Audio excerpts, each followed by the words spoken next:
और सबको good Friday में हम स्वागत करते हैं। हालेलुया। और आज हम गुड फ्राइडे क्यों मनाते हैं, इस चीज को समझना होगा। गुड फ्राइडे का मतलब एक अच्छा शुक्रवार। साल भर में 52 शुक्रवार होता है, लेकिन आज के दिन को गुड फ्राइडे क्यों कहा जाता है, अच्छा शुक्रवार क्यों कहा जाता है, ये चीज को समझना होगा। आज तो यीशु मसीह को दुख और तकलीफ उठाने का दिन है, लेकिन आज जो है शुक्रवार को अच्छा शुक्रवार क्यों कहा जाता है। हालेलुया।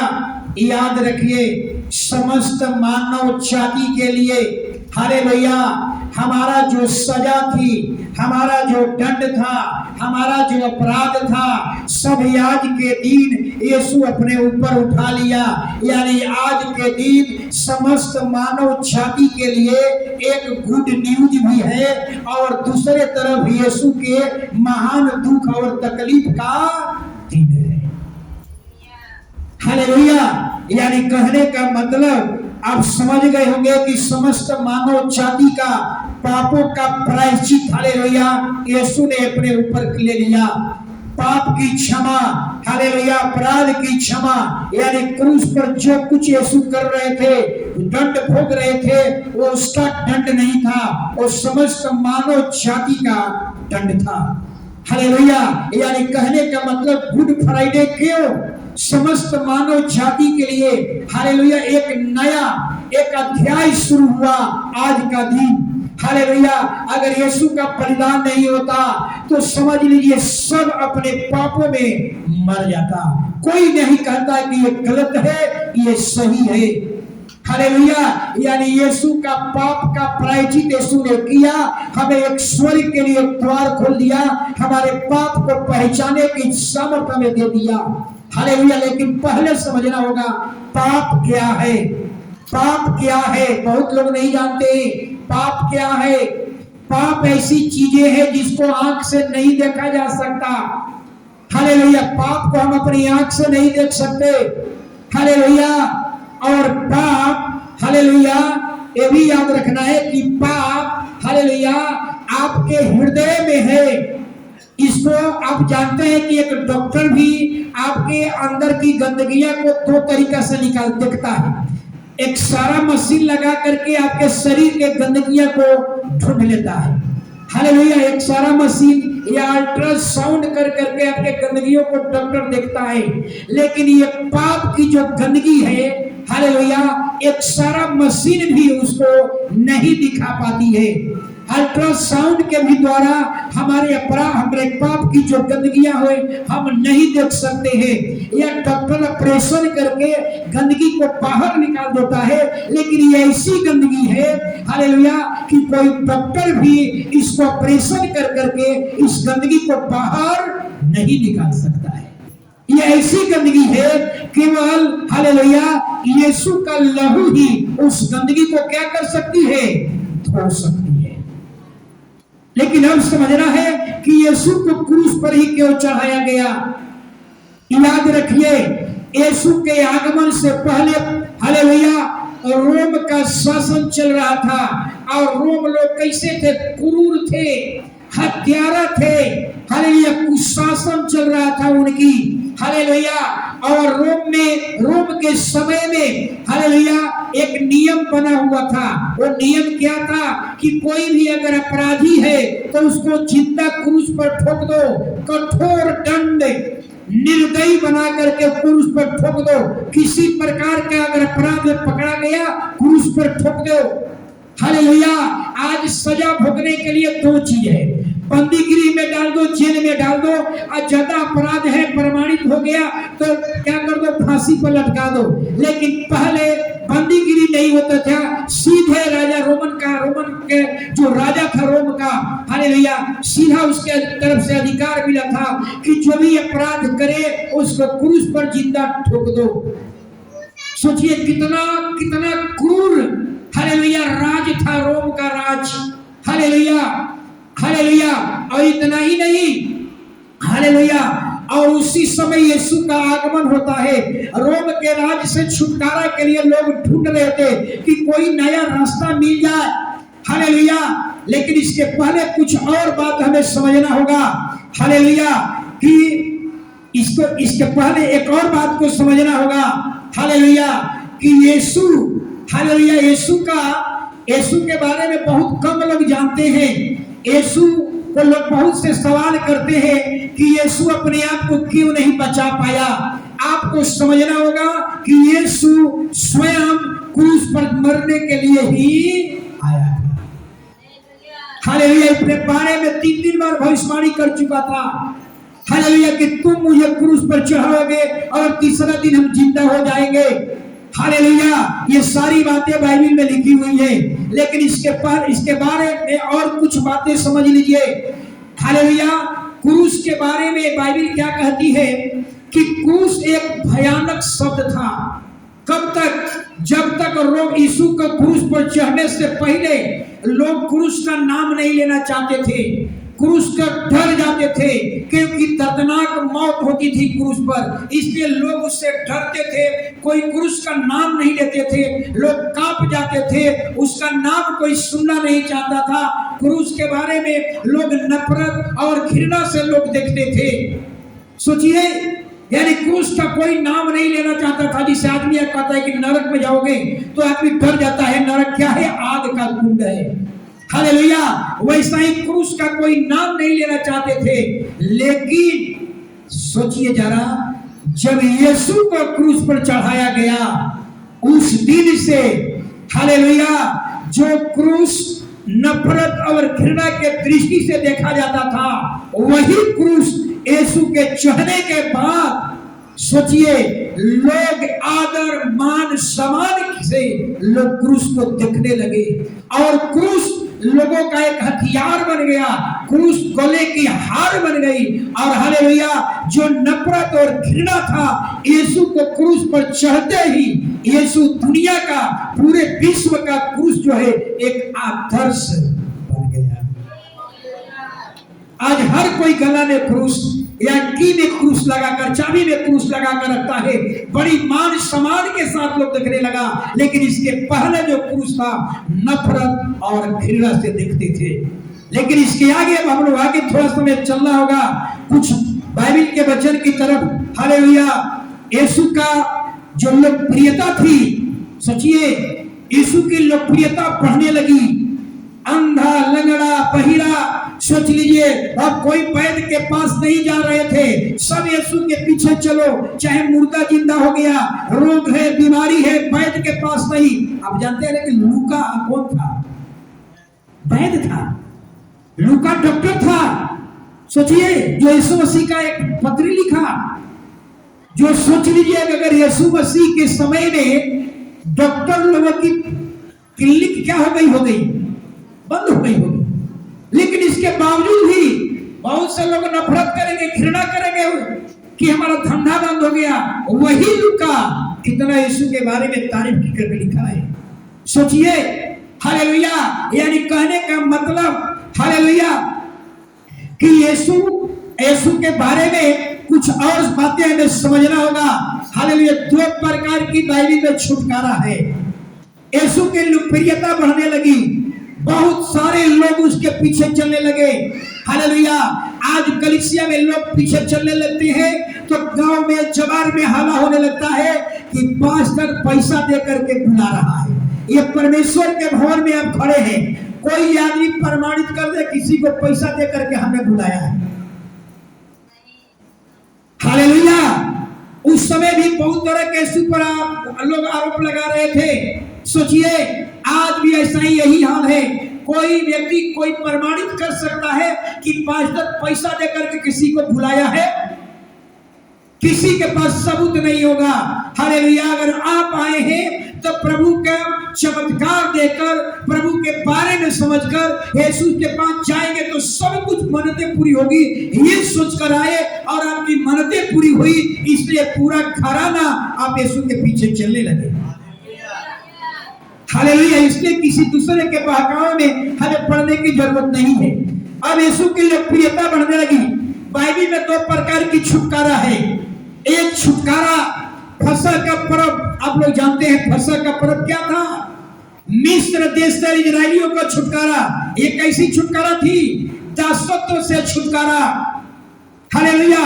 और ये छुटकारा लोग गुलामी में थे, लेकिन हमारा परमेश्वर ने एक नहीं चाहता है कि कोई गुलामी में रहे, और एक गुलामी से छुटकारा देने के लिए मूसा को चुना, और वो जिस दिन छुटकारा मिला, हालेलुया, उस दिन हालेलुया फसह का पर्व मनाया जाता है, जो 7 दिन तक क्या चलता है? चलते रहता है।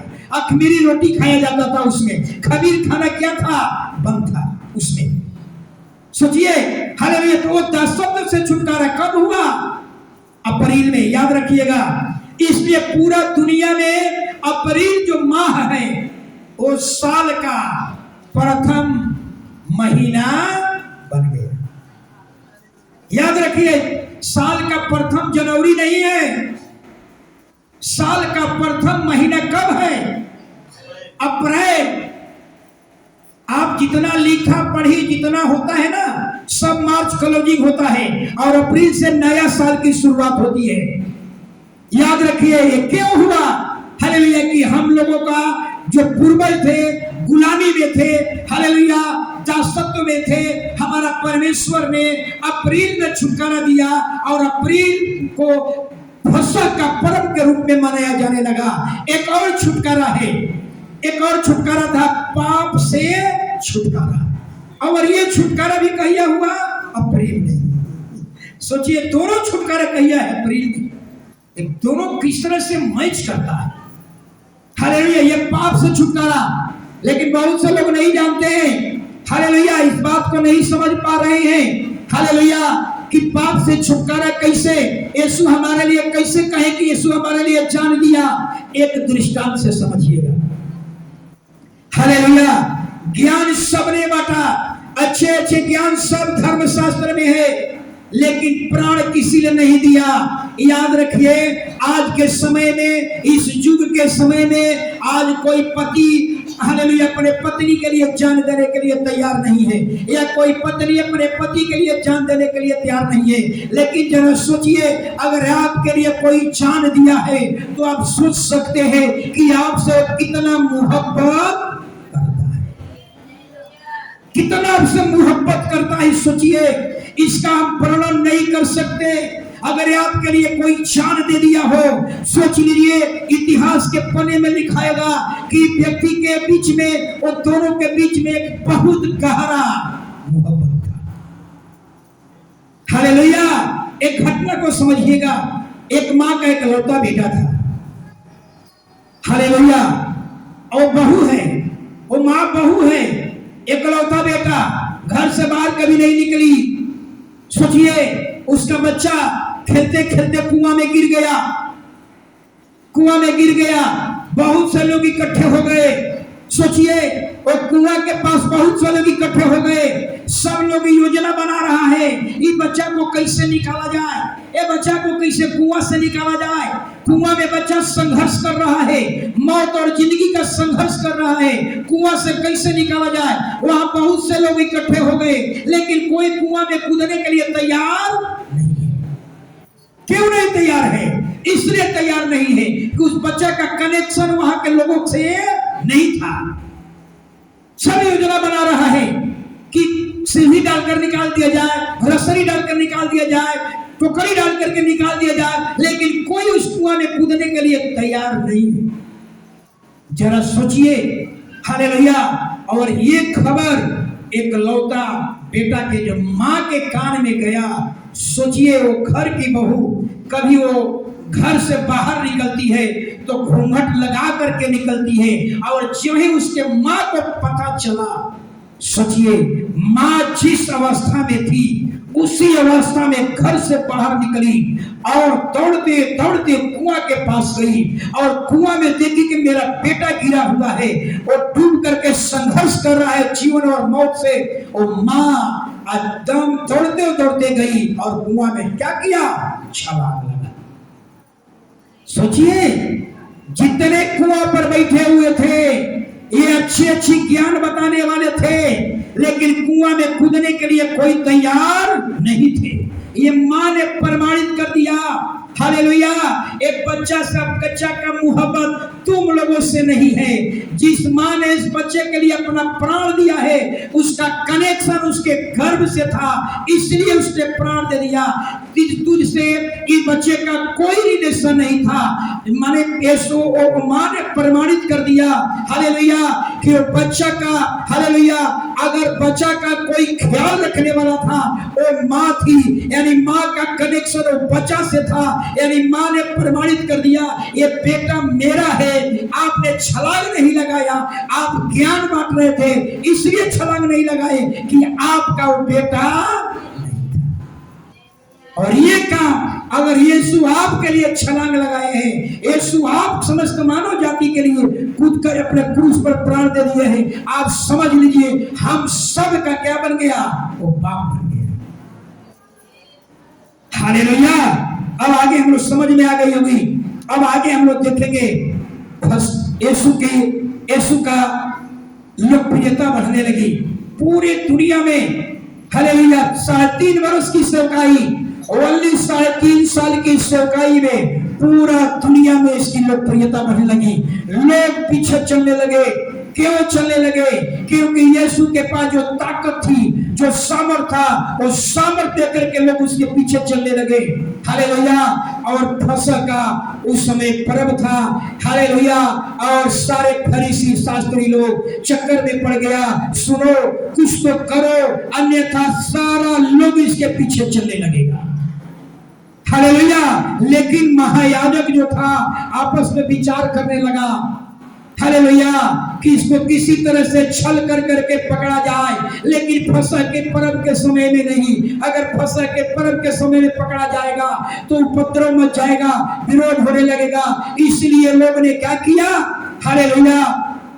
इसलिए उस समय को क्या किया, वो समय में उसको पकड़ने की प्लानिंग नहीं बना। लेकिन इसके पहले एक और घटना को सुनिए। हालेलुया। यीशु अपने काने जाने का भी बारे में इस सारी घटना को बताया। यीशु बैतनिय्याह नगर में गए। बताइए, दुनिया का सृष्टिकर्ता यीशु मसीह बैतनिय्याह नगर में कहाँ गए? शमौन कोढ़ी के घर में गए। आप सोच लीजिए, आज बड़े बड़े लोग आते हैं, धर्म के बड़े बड़े ठेकेदार आते हैं, कोढ़ी के घर में, कंगाल के घर में, दरिद्र के घर में बैठेंगे? नहीं। क्यों नहीं बैठेंगे? इसलिए नहीं बैठेंगे कि उनके पास स्वर्ग का ज्ञान नहीं है। जब स्वर्ग का ज्ञान आपके पास आएगा, आप विवश हो जाएंगे। दरिद्रों की सेवा करो, कंगालों की सेवा करो। हालेलुया। जो समाज से अपेक्षित है, समाज से जो घृणित है, उनकी सेवा टहल करो, आप विवश हो जाएंगे। सोचिए, और यीशु शमौन कोढ़ी के घर में खाना खाने के लिए बैठा हुआ है, और मरियम वही मरियम है जो लाजर की बहन कहलाती है।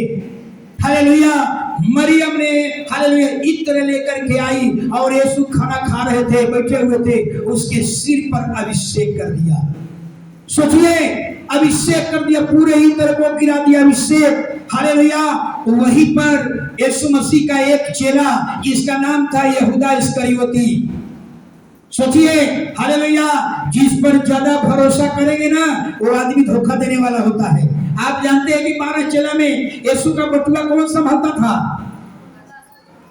बटुआ यानी फाइनेंस का काम कौन करता था, देखता था? आप जानते हैं ना, फाइनेंस मिनिस्टर किसको बनाया जाता है? एकदम खास आदमी को फाइनेंस मिनिस्टर, वित्त मंत्री बनाया जाता है। यीशु का फाइनेंस मिनिस्टर था, देखभाल करने वाला, लेन देन करने वाला कौन था? यहूदा इस्करियोती था। मतलब जिस पर इतना भरोसा करके रुपया पैसा का लेन देन संभालता था। और वो व्यक्ति ने क्या किया? यीशु मसीह पर रिसियाने लगा, यीशु मसीह का, हालेलुया, आलोचना करने लगा। और क्या कहा कि इस इत्र को क्यों तूने बर्बाद कर दिया? इस इत्र को बेचकर कंगालों में बांट देना चाहिए। लेकिन हमारा प्रभु यीशु क्या कह रहे हैं कि तुम स्त्री को क्यों सता रहे हो? हालेलुया। अरे कंगाल तो तेरे साथ हमेशा रहेंगे, लेकिन मैं तेरे साथ सदा नहीं रहूंगा। यानी इस महिला ने जो इत्र डाला है, मेरे गाड़े जाने की तैयारी। यहां भी बता दिया यीशु मसीह, हम, हालेलुया, कि अब हम तुरंत, अब समय आ चुका है कि अब हमको लोग क्या करेंगे, मारेंगे और हमको गाड़ देंगे। हालेलुया। इसके आगे सुनिएगा और आगे, हालेलुया, एक मसीही भाई बहन होने के नाते आपका कोई कीमत नहीं हो। कीमत मतलब आप जो हैं, आपका कीमत अनमोल होना चाहिए। लेकिन यहूदा इस्करियोती 12 चेला में से एक चेला था। हालेलुया। कहाँ गया? प्रधान याजक के पास गया। हालेलुया। कहा, अगर हम यीशु को पकड़वा देंगे तो तुम मुझे क्या दोगे? उसने चांदी के 30 सिक्का तौल कर दे दिया। यानी सोच लीजिए, हालेलुया, आपकी कीमत, यहूदा इस्करियोती की कीमत कितना थी? 30 चांदी के सिक्के के बराबर। यहाँ भी इलेक्शन हुआ था, लोग एक को साड़ी पर क्या हो गए? वाह रे मसीही भाई बहन, तो आपकी कीमत एक साड़ी के बराबर। अरे आप मसीही हैं, आपको कोई हरियर घास दिखाकर इधर उधर फुसला नहीं सकता। वो है मसीही जीवन। आप हमको आप रुपया पैसा से नहीं खरीद सकते। हालेलुया। अगर कोई व्यक्ति रुपया पैसा पर बिक गया, वो यहूदा इस्करियोती है जो चांदी के 30 सिक्का पर बिक गया। अगर आज भी अगर कोई मसीही भाई बहन अगर पैसा के लेकर के घूस लेते हैं, यानी अगर 50 रुपया घूस लेते हैं, 300 रुपया का साड़ी लेते हैं, 300 रुपया घूस लेते हैं, आप यहूदा इस्करियोती है। हालेलुया। याद रखिए, यहूदा इस्करियोती ने क्या कर लिया? हालेलुया, निर्णय ले लिया, अब हमें यीशु को क्या करना है? पकड़वाना है। हालेलुया। यही कारण है यहूदा इस्करियोती कोई अपना बेटा का नाम नहीं रखता। कोई अपना बेटा का नाम यहूदा इस्करियोती नहीं रखता। क्यों? ये अपने स्वामी से छल करने वाला, ये पैसा पर बिक जाने वाला व्यक्ति है। अगर पैसा पर बिक रहे हैं, आप घूस ले रहे हैं, याद रखिए आप यहूदा इस्करियोती के खानदान के हैं। हालेलुया। अब आगे चलिए, आगे अब देखेंगे। हालेलुया। यीशु 12 चेला प्रभु भोज यीशु मसीह पकड़वाने गया। पकड़वाने से रात के समय में यीशु ने प्रभु भोज किया। 12 चेला, सोचिए 12 चेला यीशु के प्रभु भोज में आए। हालेलुया। लेकिन यीशु क्या कर रहे हैं जरा समझिए। प्रत्येक चेला ने बारी बारी से कहा, यीशु ने कहा, तुम में से एक जो है मुझे पकड़वाने वाला है। बारी बारी से सब चेला ने कहा, क्या मैं हूं? क्या मैं हूं? यीशु कहते हैं, जो मेरे साथ थाली में हाथ डाला है वही मुझे पकड़वाने वाला है। और यीशु प्रभु भोज लिया और यहूदा इस्करियोती प्रभु भोज लिया और लेकर के निकल गया। कहां निकल गया? अब यीशु को पकड़वाने की तलाश में। सोचिए। हालेलुया। अब आगे हम लोग देखेंगे। हालेलुया। अब आगे एक वचन पढ़ेंगे तो हम पूरा नहीं बता पाएंगे, इसलिए हमने 1.5 घंटा टाइम दिया। हालेलुया।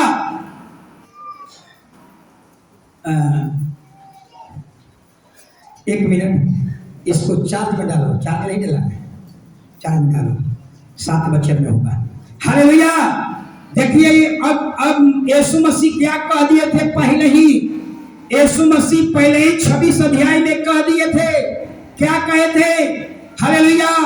अपने चेला से पहले ही यीशु कहे थे, तुम सब के सब ठोकर खाओगे, सब ठोकर खाओगे, क्योंकि लिखा है कि जब चरवाहे को मारूंगा झुंड की भेड़ें तितर बितर हो जाएगी और जी उठने के बाद तुम्हें गलील में मिलूंगा। हालेलुया। लेकिन पतरस जो है यीशु का हाथ पकड़ लिया, कहा कि प्रभु सब ठोकर खाए तो खाए, लेकिन मैं ठोकर नहीं खाऊंगा। याद रखिए, जो प्रतिज्ञा करते हैं ना वही फेल होते हैं। पतरस प्रतिज्ञा करता है कि प्रभु सब ठोकर खाए तो खाए, हम ठोकर नहीं खाएंगे। यहां तक कह दिया प्रभु अगर तेरे लिए मुझे मरना पड़े तो मैं मरने के लिए तैयार हूं। तब यीशु को कहना पड़ा, क्या कहना पड़ा? पतरस, अरे तू मेरे लिए प्राण क्या मरोगे? अरे तू तो मुझे पहचानने से भी एक बार नहीं 3 3 बार इनकार करोगे, कसम खा खा करके कहोगे मैं यीशु को नहीं जानता, मुर्गा बोलने से पहले तुम 3 बार मुझे क्या करोगे? इनकार करोगे।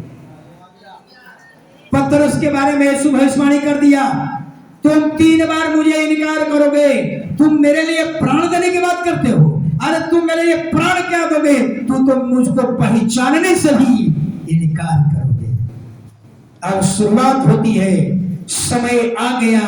यीशु अपने चेलों को लेकर 12 चेला में 11 चेला, 12वां चेला ये यहूदा इस्करियोती तलाश में रोमन सिपाहियों के साथ में मिल गया और यीशु 12-11 चेला को लेकर के गतसमनी जगह में चले गए। हालेलुया।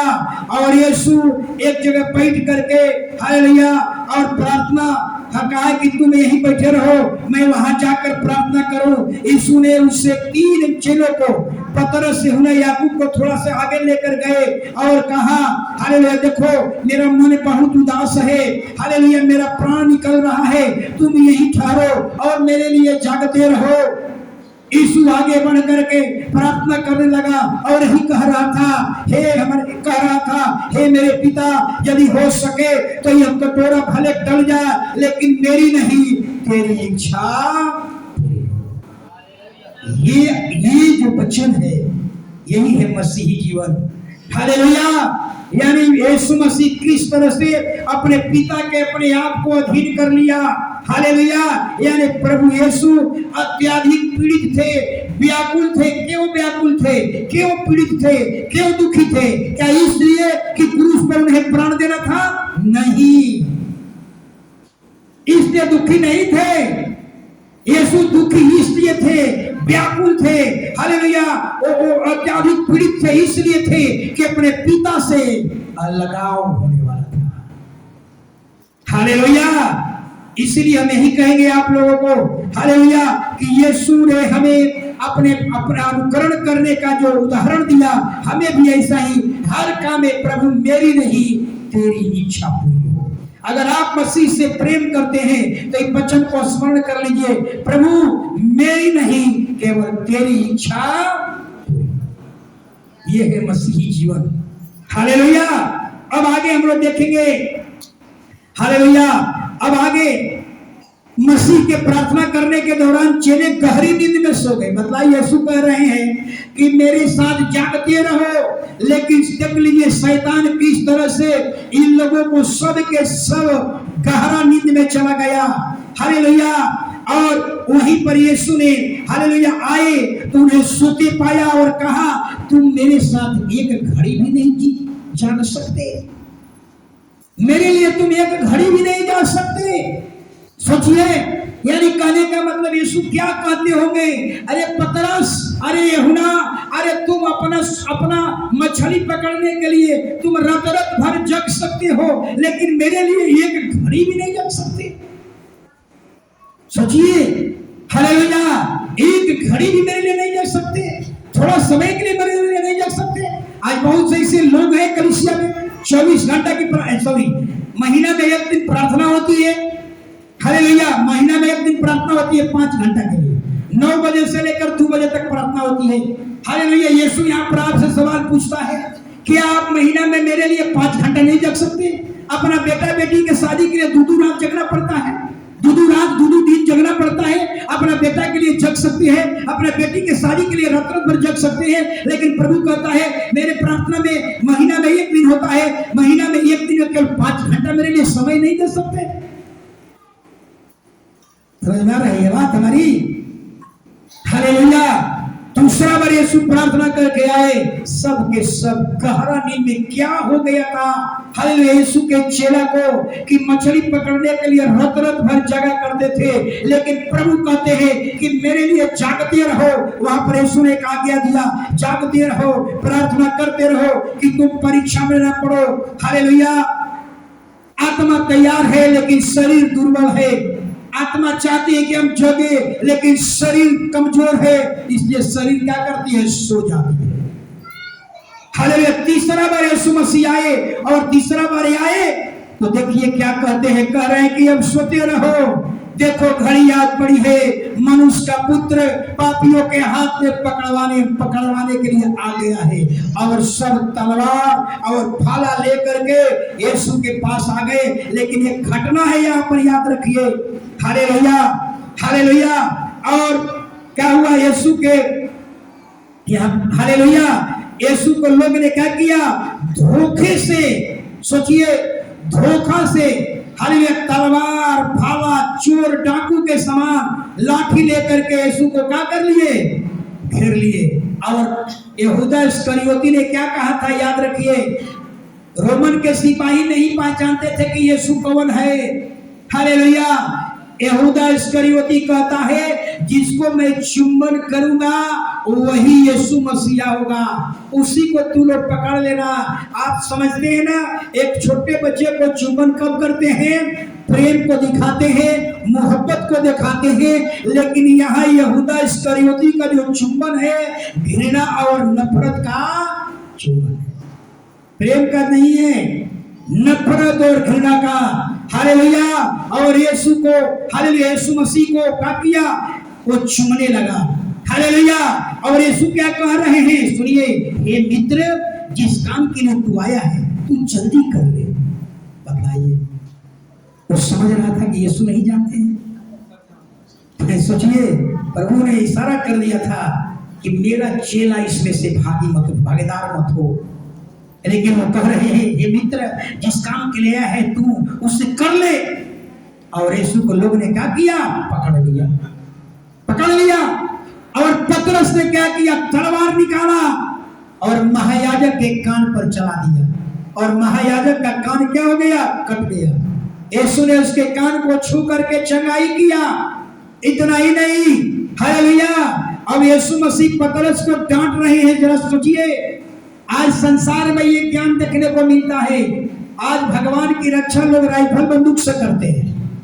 आज भगवान का इंश्योरेंस हो रहा है। हमारा परमेश्वर पतरस को डांट रहे हैं, तुम हमारी रक्षा करोगे, तुम हमारे लिए तलवार चलाओगे। क्या तुम नहीं जानते कि मैं पिता से विनती करता 12 पलटन आ जाता। एक पलटन में कितने सिपाही होते हैं, 24। मैं गूगल में सर्च कर रहा था, एक पलटन में कितने सिपाही होते हैं, 24। और 12 पलटन में 288। यानी यीशु कहे कि तुम हमारी रक्षा करोगे, हम दुनिया का रक्षक हैं, तुम हमारी रक्षा करोगे। जो तलवार के सहारे जीते हैं वो तलवार के सहारे मारे जाएंगे। सोचिए, इसलिए हम लोगों को कभी तलवार हम नहीं उठा सकते। हालेलुया। इसके बाद, हालेलुया, ये सारी घटनाएं याद रखिएगा। हाले पवित्र शास्त्र में जो बातें लिखी हुई थी कि चोर डाकू के समान उसको पकड़ लिया जाएगा, ऐसा इसलिए हुआ। हालेलुया। यीशु कहते हैं, यीशु कह रहे हैं कि मैं मंदिर में हर रोज प्रचार कर रहा था, तूने मुझे वहां नहीं पकड़ा, या चोर और डाकू के समान पकड़ लिया। इसलिए पकड़ा कि पवित्र शास्त्र के लिखी हुई भविष्यवाणियां पूरी हो। हालेलुया। अब यीशु को पकड़ लिया लोग। हालेलुया। यीशु को पकड़ करके कहां लेकर गए, महासभा के पास। महासभा में दंड देने का अधिकार नहीं होता है, फांसी का दंड नहीं दे, मृत्यु दंड का अधिकार नहीं है। हालेलुया। और महासभा के पास ले गए। महासभा के पास यहूदी लोग उस पर आरोप लगा रहे थे, यही वो आदमी है जो कहता है कि मंदिर को ढा दो, 3 दिन में खड़ा कर दूंगा। यीशु कहे थे ना, कौन मंदिर, इस मंदिर को नहीं, इस मंदिर अभी मंदिर है। यीशु अपने बारे में भी कहा था, इस मंदिर को ढा दो, 3 दिन में खड़ा कर दूंगा, यानी तीसरे दिन जिंदा हो जाऊंगा। लेकिन फरीसी शास्त्री लोग, यहूदी लोग सोच रहे थे कि जो 46 बरस का मंदिर बना हुआ है उस मंदिर को ढाने की बात कर रहे हैं। नहीं, यीशु अपने मंदिर के बारे में करीबी का मंदिर है। यीशु कहा कि इसको ढाओगे, तीसरे दिन खड़ा कर दूंगा, तीसरे दिन जिंदा हो जाऊंगा। हालेलुया। हालेलुया। बहुत से आरोप लगाए, लेकिन यीशु का महासभा के लोग ने कहा, तेरे विरोध में इतने लोग बोल रहा है, तू जवाब क्यों नहीं दे रहा है, क्या तू यहूदियों का राजा है? यीशु कहते हैं कि तू ही कह रहा है कि मैं यहूदियों का राजा, तू कह रहा है। हालेलुया। और हालेलुया। इसके बाद यीशु ने एक बात कहा, क्या कहा जरा सुनिएगा। हालेलुया, कहा कि तुम मनुष्य के पुत्रों को सर्वशक्तिमान के हालेलुया दाहिनी ओर बैठे हुए आकाश के बादलों पर तुम देखोगे। इतना जब बात कहा तो महासभा के जो लोग थे भड़क गए। लोग कहा, क्या कहा, ये परमेश्वर की निंदा करता है, अब हमें गवाह की जरूरत नहीं है, अब इन्हें मृत्यु दंड मिलना चाहिए। हालेलुया, अब इन्हें मृत्यु दंड मिलना चाहिए। और यहीं पर यीशु को लोग क्या किया, बड़ी मुंह पर थूका, अपमान किया, मारपीट किया, निंदा किया, सब कुछ किया। हालेलुया, लेकिन यीशु एकदम चुप के चुप रहे। सोचिए, हालेलुया। इसलिए भविष्यवाणी पहले ही हुआ था, हालेलुया, कि जिस तरह से हालेलुया मेमना का वध किया जाता है और मेमना चुप रहता है, ऐसा ही उसको मारा कूटा गया और मुंह तक नहीं। सोचिए, ये हमारा पीड़ा था, हमारा दुख था, हमारा तकलीफ था। हालेलुया, अब इसको लेकर के सुनिए, आप पतरस के बारे में थोड़ा समझ लीजिएगा। पतरस ने क्या कहा था? पतरस ने क्या कहा था? पतरस ने यही कहा था कि प्रभु तेरे लिए हमें प्राण देना पड़ेगा तो हम प्राण दे देंगे। हालेलुया, लेकिन अब यहाँ पर बात आ गई, यीशु को पकड़ के लोग हालेलुया अंदर में गए, लेकिन पतरस आंगन में हालेलुया लोग आग ताप रहे थे। अब पतरस चुपके से जा करके और खड़ा होकर के आग ताप रहा था। एक दासी आई और दासी आकर के कही, तू भी तो यीशु गलीली के साथ था। पतरस छड़ रही इनकार कर दिया, कहा कि मैं नहीं जानता कि तू क्या कह रही है।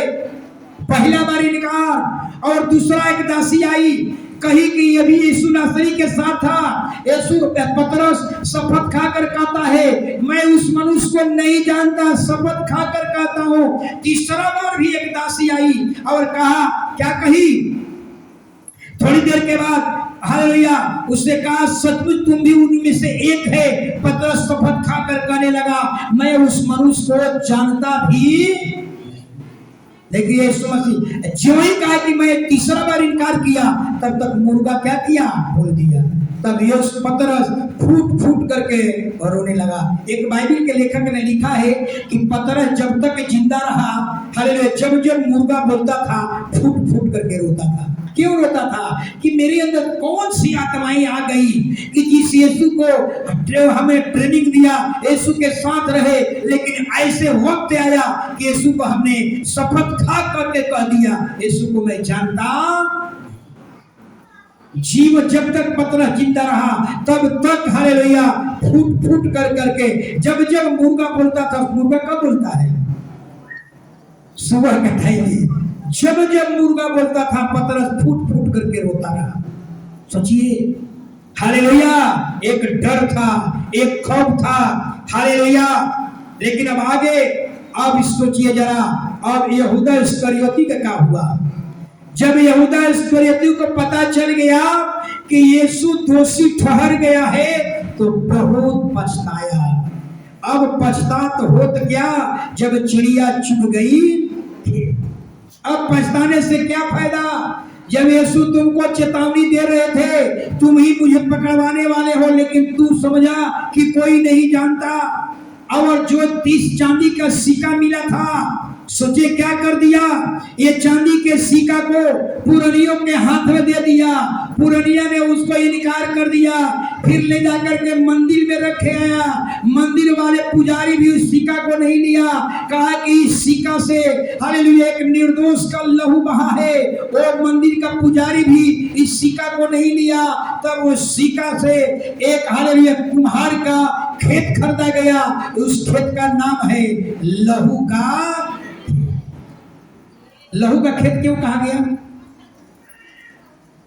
क्यों कहा गया? क्योंकि उस पैसा से लहू बहा है। उस लहू से, उस पैसा से 30 चांदी के सिक्का से हालेलुया एक निर्दोष का लहू बहा है। इसलिए वो पैसा कोई लेने के लिए, पुरनिया भी जो दिया था वो भी लेने के लिए तैयार नहीं हुआ।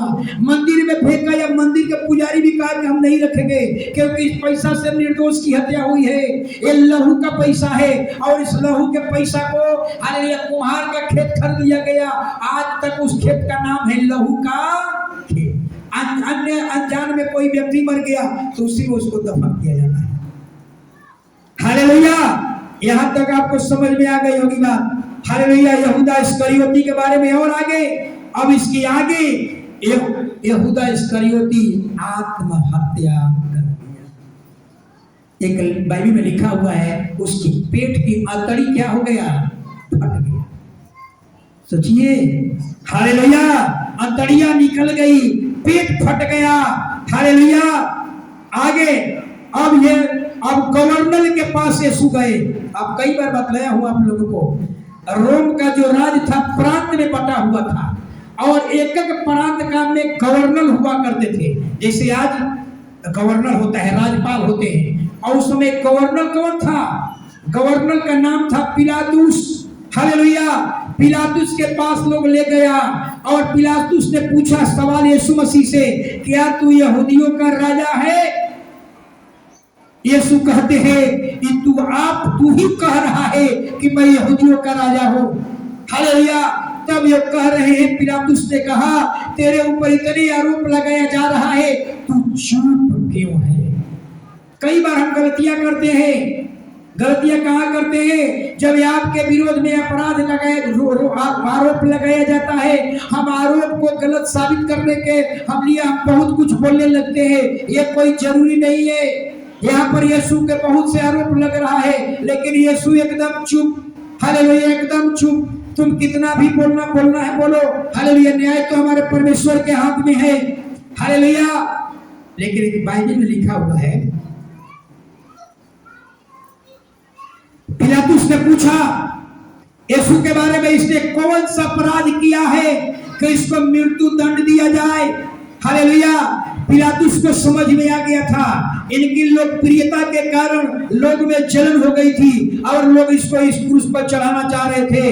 हालेलुया, रोमी हालेलुया राज्यपाल ने कहा, सुनो, फसह का पर्व है, एक कैदी को छोड़ा जाता है। एक यीशु मसीह कैदी है, और एक कौन कैदी था? बरअब्बा। बरअब्बा क्या किया था? राजद्रोह, हत्यारा था। पिलातुस ने पूछा कि बताओ, इन दोनों में किसको छोड़ दूं? बतलाइए, सोचिए, किसको छोड़ दूं? बरअब्बा जो हत्यारा था, हालेलुया, राजद्रोह, देशद्रोह का उस पर केस चल रहा था, इसको छोड़ दूं या यीशु को छोड़ दूं? देख लीजिए किस तरह के कितने गलत लोग थे। हालेलुया, सारे यहूदी लोग ने कहने लगा, हमें बरअब्बा को छोड़ दे और यीशु को क्रूस पर चढ़ा। कितना उल्टी बात! जिस पर राजद्रोह, देशद्रोह, हत्या का मामला है, उसको तू छोड़ दे, लेकिन यीशु को क्रूस पर चढ़ा दे। हालेलुया, जरा सोचिए। हालेलुया, पिलातुस ने कहा, 3 बार आग्रह किया, यीशु को छोड़ने का विचार कर लो। हालेलुया, इसको मैंने जांच लिया, 3 बार जांचा, यीशु में मैं कोई दोष नहीं पाता, और यहूदी लोग का उपद्रव बढ़ने लगा। यीशु को हमें चढ़ा दो, बरअब्बा को छोड़ दो, बरअब्बा को छोड़ दो, यीशु को क्रूस पर चढ़ा दो। उपद्रव बढ़ने लगा, हंगामा बढ़ने लगा, और पिलातुस जो गवर्नर था डर गया। इसलिए डर गया। क्यों डर गया?